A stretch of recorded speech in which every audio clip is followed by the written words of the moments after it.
Video में हम R46 homeopathy medicine doctor Reckeweg की R46 के बारे में बात करने वाले हैं। इस ड्रॉप का यूजेस हमको कैसे करना है, कितने टाइम तक करना है और उसके इंडिकेशंस क्या हैं, वो इस वीडियो में हम जानने वाले हैं। तो मैं हूँ डॉक्टर दीप्ति और आप सभी का मेरे इस यूट्यूब चैनल पे बहुत बहुत स्वागत है। अगर आप मेरी इस वीडियो को पहली बार देख रहे हैं और अभी तक आपने मेरे चैनल को सब्सक्राइब नहीं किया है तो नीचे सब्सक्राइब का बटन है रेड कलर का, उसे ज़रूर प्रेस करिए और बाजू में ही बेल आइकन है उसे भी ज़रूर प्रेस करिए ताकि जब भी मैं कोई वीडियो अपलोड करूं तो आपको उसका नोटिफिकेशन पहले मिल सके। तो चलिए शुरू करते हैं और जानते हैं R46 के इंडिकेशंस और उसके यूजेस के बारे में। फ्रेंड्स, आज की इस वीडियो में हम R46 के बारे में बात करने वाले हैं, जो कि एक इंडिविजुअली एक्सपीरियंस्ड होम्योपैथी ड्रॉप है जो कि रियूमेटिज्म में यूज़फुल होता है, गाउट की कंडीशन में यूज़फुल होता है। अब इसके पहले हमने R11 के बारे में बात किया हुआ है, R24 के बारे में बात किया हुआ है, जो लगभग रियूमेटिज्म में ही काम आती है। लेकिन ये अलग कैसे है ये ड्रॉप? तो ये ड्रॉप इससे अलग है कि आपके जो हैंड्स होते हैं, आपका जो फोरआर्म होता है, वहाँ के रियूमेटिज्म में ये जो है गाउट में ये उपयोगी होती है या यूज़फुल होती है। तो जब कभी आपके फोर आर्म में या फिर आपके हैंड्स में स्वेलिंग हो जाती है, आपके जॉइंट्स में स्वेलिंग हो रही है, टेंडरनेस है, तो ये होम्योपैथी ड्रॉप जो है वहाँ पर रिकमेंडेड होता है। ये पर्टिकुलरली वहाँ पर बेनिफिशियल होता है जहाँ पर आपको एक्यूट केसेस में, जहाँ पर बहुत ज़्यादा स्वेलिंग है, नपनेस है, टिंगलिंग सेंसेशन है और थोड़ा सा जॉइंट में स्वेलिंग भी है, तो वहाँ पर ये इंडिकेटेड होती है। कई बार ऐसा होता है कि डिफॉर्मिटीज़ भी हो जाती है, पोटेंशियल डिफॉर्मिटी की कंडीशन में भी ये मेडिसिन जो है इंडिकेटेड होती है। ये बहुत सारी और अदर कंडीशंस में भी एप्लीकेबल होती है जहाँ पर आपको बहुत ज़्यादा वर्सन हो जाती है कंडीशन, डैम्प वेदर में, जहाँ पर मॉइस्ट है, डैम्प वेदर है, जैसे रेनी सीजन में बहुत ज़्यादा रियूमेटिज्म की जो है कंप्लेंट बढ़ जाती है और जो आपकी फिंगर्स होती हैं वहाँ पर नोड्यूल्स या नोड्स नज़र आने लगते हैं। मैं पिक्चर शो करूँगी, आप उसे देखिएगा, आप समझ पाएंगे। वहाँ पर स्वेलिंग होती है, टेंडरनेस होती है, तो वहाँ पर ये मेडिसिन जो है एप्लीकेबल होती है। इसके अलावा साइटिका की कंडीशन में, शोल्डर रियूमेटिज्म की कंडीशन में, सेक्रल पेन जो होता है, आपकी सेक्रल बोन जो आपकी पीछे की तरफ होती है वहाँ पर अगर पेन है, या फिर कोई आर्टिकुलेशन की प्रॉब्लम है, या फिर आपको न्यूरेल्जिया है, इंटरकोस्टल न्यूरेल्जिया है, या फिर ऑक्सीपिट रियूमेटिज्म की कंडीशन में ये मेडिसिन इंडिकेटेड होती है। जहाँ तक हम बात कर रहे हैं इस ड्रॉप की, तो वो इस तरीके की पैकेजिंग में आती है। मैंने इसके पहले की जो भी मेडिसिन थी उसके बारे में भी आपको इसमें ऑलरेडी बताया हुआ है। तो इस तरीके की पैकेजिंग में आती है, 22 ml इसके में ये अवेलेबल होती है ना, ये लिखा हुआ है यहाँ पे आप देख सकते हैं। 22 ml में ये अवेलेबल होती है और इसकी प्राइस की अगर हम बात करें तो इसमें 250 प्राइस इसकी दी हुई है।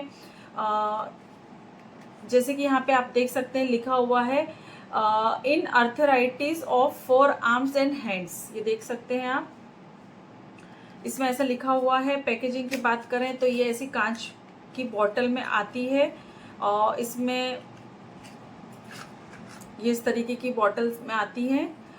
इसमें आपको इस तरीके की किस तरीके से यूजेस करना है, इसमें क्या क्या मेडिसिन डली हुई है, ये भी इसमें मेंशन किया गया है। इस तरीके की कांच बोतल में आती है और इसमें ड्रॉपर भी होता है जिससे कि मेडिसिन को ड्रॉप में निकालना बहुत ज़्यादा इजी हो जाता है। तो सबसे पहले जब बात हो रही है रियूमेटिज्म की, तो हम सबसे पहले ये जान लेते हैं कि आखिर रियूमेटिज्म होता क्या है, अर्थराइटिक रियूमेटिज्म आखिर होता क्या है। तो रियूमेटिक अर्थराइटिस के बारे में अगर हम बात करें तो it is a chronic inflammatory disorder which affects the multiple joints और पर्टिकुलर जॉइंट्स, यानी कि ये एक इन्फ्लेमेटरी डिसऑर्डर होता है और ये आपके किसी भी एक जॉइंट को या फिर आपके बॉडी के मल्टीपल जॉइंट्स जो होते हैं या बोन्स होता है उसको अफेक्ट कर सकता है। ये स्मॉल जॉइंट्स से लेकर तो आपके लार्जर जॉइंट्स तक को आपको अफेक्ट कर सकता है और बहुत ज़्यादा प्रोलॉन्ग्ड अगर हो जाता है, विदाउट ट्रीटमेंट आप रह जाते हैं, तो वहाँ पर आपको कुछ डिफॉर्मिटीज़ भी, जॉइंट डिफॉर्मिटीज़ जिसे हम कहते हैं, वो भी देखने को मिल जाती है। अब इसके पीछे कारण क्या होता है, रूमेटिक अर्थराइटिस होता क्या है? Rheumatic arthritis is auto immune disease in which the body's immune system attacks its own body tissues including the joints, यानी कि आपकी बॉडी का जो इम्यून सिस्टम होता है वो आपकी ही बॉडी के टिश्यूज़ को, यहाँ तक कि आपके जो बोन्स होते हैं उसको भी कोई अदर सब्सटेंस समझकर, बॉडी के बाहर का कोई सब्सटेंस समझकर अटैक करने लग जाता है। इम्यून सिस्टम आपका वहाँ एक्टिव हो जाता है जहाँ पर आपके रूमेटॉइड अर्थराइटिस की कंडीशन जो है क्रिएट हो जाती है। तो इस तरीके से आपको रूमेटिक अर्थराइटिस जो है हो सकता है आपकी बॉडी में। रूमेटिक अर्थराइटिस में जब सिम्टम्स की बात अगर हम करते हैं तो जॉइंट पेन होगा, टेंडरनेस होगी, स्वेलिंग होगी, रेडनेस होगा, इसके साथ ही साथ वहाँ पे स्टिफनेस होगी, थोड़ा सा वार्मथ आपको लगेगा।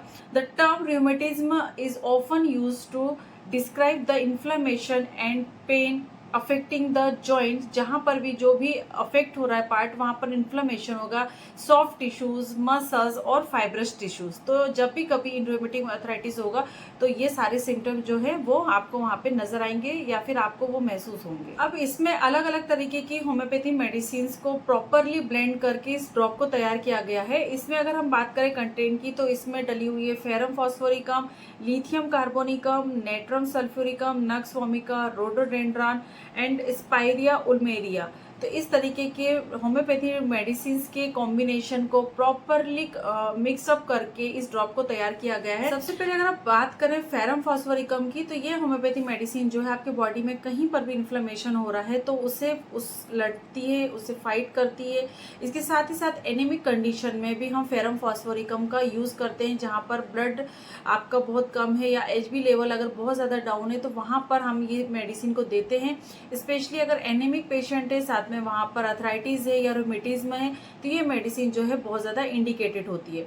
इसके अलावा इसमें जो सेकेंड मेडिसिन है वो है लिथियम कार्बोनिकम। स्पेसिफिकली ये आपके रूमेटिज्म में, आपके गाउट की कंडीशन में ये मेडिसिन जो है दी जाती है। आप इसे अलग से भी रूमेटिज्म या गाउट की कंडीशन में दे सकते हैं पेशेंट को, जो कि ऑलरेडी इस ड्रॉप में मिलाई गई हुई है। नेट्रम सल्फ्यूरिकम एक ऐसी मेडिसिन है जो आपके एग्रेवेशन को कम करती है जब आप टेम वेदर में होते हैं।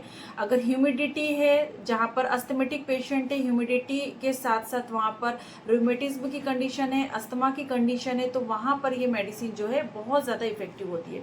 इसके अलावा नक्स वोमिका होम्योपैथी मेडिसिन जो मिली है तो वो रूमेटिज्म की कंडीशन में, स्पेशली जब मॉर्निंग में पेशेंट जब वो सोकर उठता है, बहुत ज़्यादा वीक अपने आप को महसूस करता है, लो स्पिरिट्स होता है, तो मॉर्निंग में रिलीफ देने में ये मेडिसिन जो है काफी ज्यादा उपयोगी होती है। जैसे आप सोकर उठते हैं तो आपका पेन जो है बहुत ज्यादा बढ़ जाता है मॉर्निंग में, तो नक्स वोमिका काफी ज्यादा इंडिकेटेड होती है।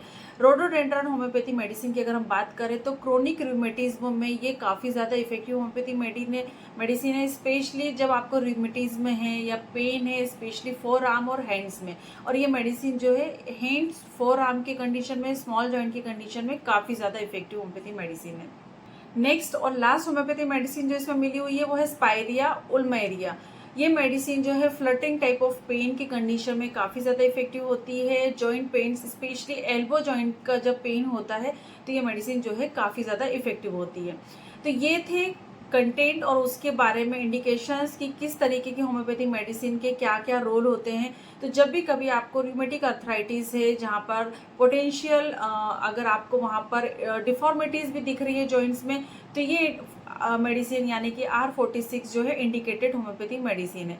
अब इसे लेना कैसे है उसके बारे में हम बात कर लेते हैं। तो जब भी कभी आपको एक्यूट कंडीशन होगी, एक्यूट रूमेटिक अर्थराइटिस होगी या एक्यूटली यानी कि तुरंत ही आपको कुछ देर पहले ही अगर पेन हो रहा होगा या जॉइंट में स्वेलिंग आ गई होगी, तो आप इस मेडिसिन को हर आधे घंटे में या 1 घंटे में दोहरा सकते हैं। 10 से 15 बूंद आपको थोड़े से वार्म वाटर में इस मेडिसिन को मिक्स कर देना है और आप हर 1 घंटे में इस मेडिसिन को ले सकते हैं। और जब कभी आपको रिलीफ हो जाता है तो आप इसको 2 से 3 घंटे के बाद आप इस मेडिसिन को रिपीट कर सकते हैं और 10 ड्रॉप्स लेना सफिशिएंट होता है और बाद में आप इसे दिन में 2 से 3 बार ले सकते हैं। क्रोनिक कंडीशन में, क्रोनिक रूमेटाइटिस की कंडीशन में 10 से 15 बूंद 1/4 कप ऑफ वाटर में आप ल्यूकवार्म वाटर भी ले सकते हैं या नॉर्मल वाटर भी ले सकते हैं। उसमें आपको 10 से 15 बूंद इस मेडिसिन के डाल देनी है और दिन में 2 से 3 बार लेना है। कंटिन्यू आपको सेवरल डेज आपको ये मेडिसिन लेना है, एटलीस्ट आपको 1 मंथ आपको इस मेडिसिन को जरूर लेना चाहिए। तो इस तरीके से ये होम्योपैथी मेडिसिन रूमेटिक अर्थराइटिस की कंडीशन में, स्पेशली आर्म्स और फोर आर्म में काफ़ी ज़्यादा यूजफुल होम्योपैथी मेडिसिन है। होपफुली ये वीडियो आपको पसंद आई होगी। अगर ये वीडियो पसंद आई है और कहीं किसी भी तरीके से अगर यूज़फुल है तो इस वीडियो को ज़रूर शेयर करिए ताकि बाकी लोगों को भी इस होम्योपैथी मेडिसिन के बारे में पता लग सके और उसका वो यूज़ जो है ले सकें। अगर वीडियो अच्छी लगी है तो लाइक कर दीजिए, शेयर करिए और कमेंट सेक्शन खुला हुआ है, वहाँ पर भी आप मुझे कमेंट कर सकते हैं। इसके बाद मिलेंगे हम नेक्स्ट वीडियो में, तब तक के लिए बाय बाय। अपना ध्यान रखें, खुश रहें, धन्यवाद।